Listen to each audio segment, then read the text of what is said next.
آپ اس انسان کا درد نہیں جان سکتی جس نے رب کے سامنے ہاتھ پھیلا کر اپنے دل و دماغ سے کسی کو بھول جانے کی دعا کی ہو۔ اس انسان کی کتنی شدت، کتنی طرب، کتنی پاکیزہ محبت ہوتی ہوگی جو اس انسان کے سینے میں دھڑکتا ہے، جو خدا سے آپ کو مانگتا ہے۔ کبھی سوچا ہے اس انسان کے دل میں کتنے درد، کتنی تکلیف ہوں گے جو آج وہی انسان آپ کو رو رو کر بھولنے کی دعا کر رہا ہے۔ وہ انسان اللہ سے دعا کرتا ہے، یا اللہ اس کی محبت میرے دل و دماغ سے نکال دے۔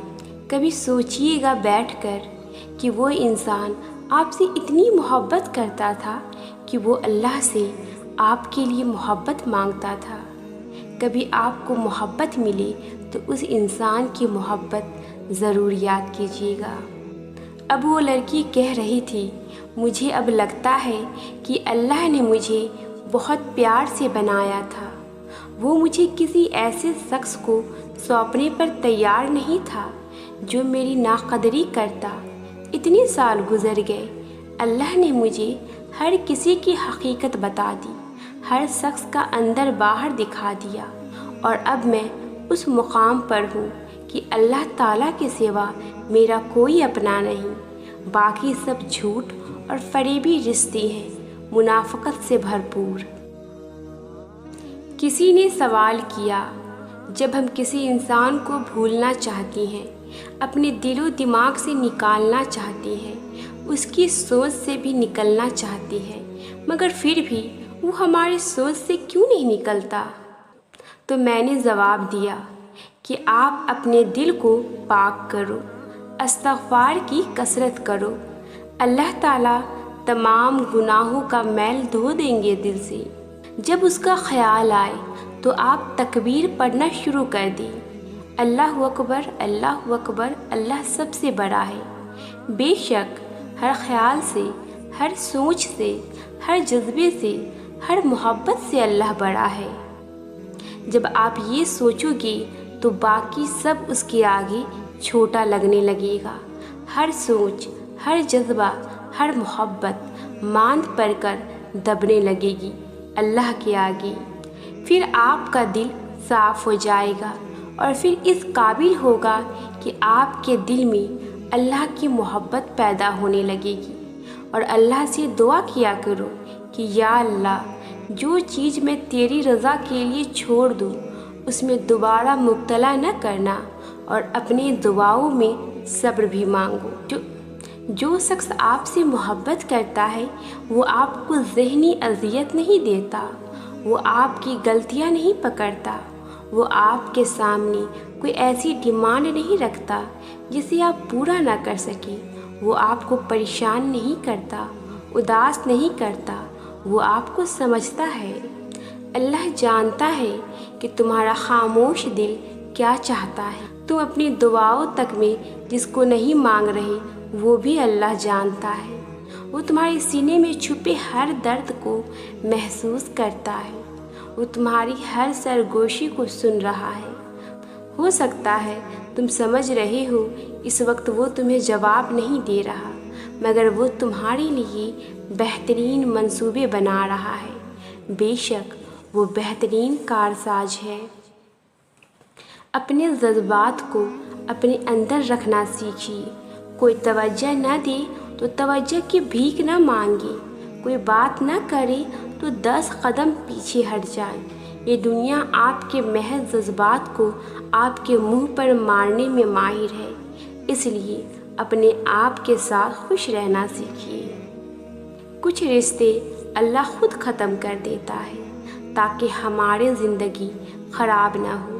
بے شک اللہ جو کرتا ہے بہتر کرتا ہے۔ حضرت علی کا فرمان ہے، مشکل وقت میں ہمیشہ دعا مانگا کرو، کیونکہ جہاں انسان کا حوصلہ ختم ہوتا ہے وہاں سے اللہ پاک کی رحمت شروع ہوتی ہے۔ کسی کے لیے ہرگز نہ روئے، کیونکہ اللہ نے آپ کے لیے بہترین ہمسفر مقرر رکھا ہے۔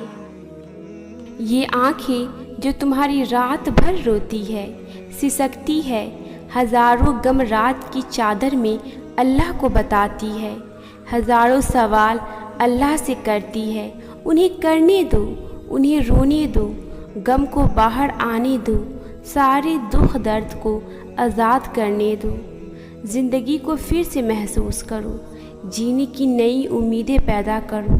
بے شک اس کی عطا میں بھی اس کی رضا ہے اور اس کی قضا میں بھی اس کی رضا ہے۔ بھول اگر نہیں پا رہے تو دعا کرو، اور اگر بھولنا چاہتے ہو تو پھر بھی دعا کرو۔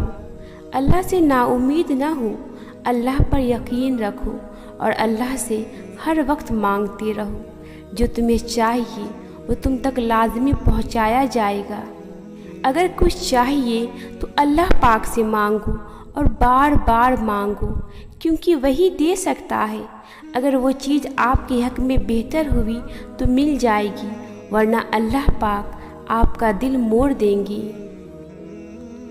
آپ میں جتنی طاقت تھی آپ نے اتنی دعائیں مانگ لی ہے، اب باقی کا کام اپنے اللہ پر چھوڑ دے، کیونکہ ان دعاؤں کو پورا کرنے کی طاقت صرف اسی کے پاس ہے۔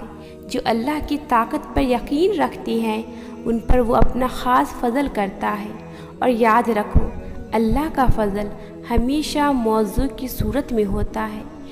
بلا شبہ اللہ کی مدد بہت قریب ہے۔ پھر وہ تمہیں اتنا صبر اور اتنی ہمت عطا کرتا ہے کہ تم اس میں راحت پا لیتی ہو اور اپنی سبھی راحتیں اس سے جوڑ لیتی ہو۔ تمہیں کن تک ایسے نہیں پہنچاتا، وہ تمہاری چھوٹی چھوٹی ہمت پر تمہیں چھوٹے چھوٹے معجزوں سے نوازتا ہے۔ وہ اس طرح جب تمہارا یقین مانگنے پر بڑھ جاتا ہے، جب تمہیں پختہ یقین تک پہنچا دیا جاتا ہے، تب تمہاری سوچ کو بھی حیران کر دیتا ہے اس کا پن۔ جہاں تمہاری ہمت ختم ہوتی ہے وہاں تمہیں عطا کر کے اس کی سب راحتیں تمہیں لوٹا دی جاتی ہے، اور ختم ہوتی کہانیوں کا آغاز وہ دوبارہ سے شروع کرنے پر بھی قادر ہے۔ اور جلد وہ دن آنے والا ہے جب تمہاری پکار سنی جائے گی، اور جلد وہ دن آنے والا ہے جب تم شکر ادا کرتے رہو گے، اور جلد وہ دن آنے والا ہے جب تمہاری آنکھوں میں آنسو غم کے نہیں شکر کے ہوں گے، کیونکہ اس کے در پر آنسو بہانے والے کے لیے، صرف اس سے مانگنے والے کے لیے بہت بڑی خوشخبری ہے۔ تمہاری زندگی میں وہ خوشیاں بھی ہیں جو تمہاری دعائیں تمہارے لیے لکھ رہی ہے۔ تمہاری زندگی میں بس یہ آنسو عارضی ہے، اور تمہاری یہ آزمائش بھی عارضی ہے۔ تو نہ بھولو جو آزمائش دینے والا ہے وہ اسے جلد نکالنے والا بھی ہے۔ تھک جانا مگر ہارنا نہیں، رو کر مانگ لینا مگر صبر چھوڑنا نہیں، توکل رکھنا مگر اس ذات سے مانگ کر شک نہیں، ٹوٹ جانا مگر اس ذات سے دور جانا نہیں، دیر ہو جائے مگر تم نے گھبرانا نہیں، جو اب تک نہیں ملا وہ اب ملے گا دعا میں، یہ یقین دکھانا بھولنا نہیں۔ اس سے مانگی گئی دعائیں جیت جاتی ہے، ناممکن ہار جاتا ہے دعا کے آگے، یہ بات تم بس کبھی بھولنا نہیں۔ تم کہو گے کہ نہیں ملتا، بہت دیر سے مانگ رہے ہو، تمہارے یہی الفاظ تمہاری آزمائش کو بڑھائیں گے، تو تم ہر حال میں شکر پڑھنا بھولنا نہیں۔ طوفان کیسا بھی ہو، حالات کتنے ہی مشکل کیوں نہ ہو، موت سامنے ہی کیوں نہ ہو، تم نے اللہ کی مدد پکارنا بھولنا نہیں۔ وہ ساری دعائیں جو تم نے اللہ سے کی وہ بیکار نہیں ہوئی ہے، وہ ان کی قبولیت تمہیں دے دی جائے گی پورے مان اور محبت کے ساتھ، اور سارے دن وہ ساری راتیں جو تم نے اللہ کو سناتے ہوئے بتا دی، ان کے وقت کو تم جان ہی نہیں سکتی۔ دعائیں کبھی رد نہیں ہوتی، دعائیں کبھی ضائع نہیں جاتی۔ اللہ کے در جو بھی ہاتھ پھیلا کے جائے وہ کبھی محروم نہیں رہتا۔ تم اپنی دعاؤں کا فوری نتیجہ چاہتے ہو، وہ نتیجہ جو عارضی ہوتا ہے، مگر اللہ تمہاری دعاؤں کی قیمت اپنے اختیار کے مطابق دیتا ہے، ایسا فائدہ جو حقیقی ہوتا ہے۔